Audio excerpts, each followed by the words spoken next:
Hello mga mami, tara ibahin naman natin ang routine tuwing umaga. Instead of coffee, itry naman natin ang chia seeds. May ingredients, syempre, wag na tayong maghanap pa ng iba. Kung ano ang meron sa kitchen, yun na lang ang gamitin natin. Una dyan, syempre, ang chia seeds. Then sugar, kung may honey, mas mainam. And then kalamansi. Kung may lemon, mas mainam din. Napakadali lang i-prepare. Taas ang nutritious at loaded pa sa mga health benefits. Akala ko noon simpleng pampapayat lang ito. Napakainam pala para sa atin. Hindi namimili ng edad. Actually, kung nahihirapan ka ng painumin ang mga anak mo ng gatas, pwedeng substitute ito. Napakataas ng calcium content. May benefits pa para sa brain. Dahil sa omega-3 nitong taglay, tumutulong itong pagbutihin ang daloy ng dugo sa ating mga utak at ini-improve ang memory. Gayon din ang cognitive function ng ating mga utak.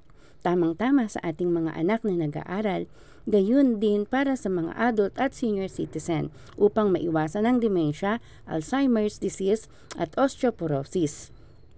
Mababasa na din dito ang mga napakaraming benepisyo ng chia seeds. Hanggang dito na lang, simulan natin ang umaga ng puno ng pag-asa at maraming ngiti sa labi. Magandang umaga!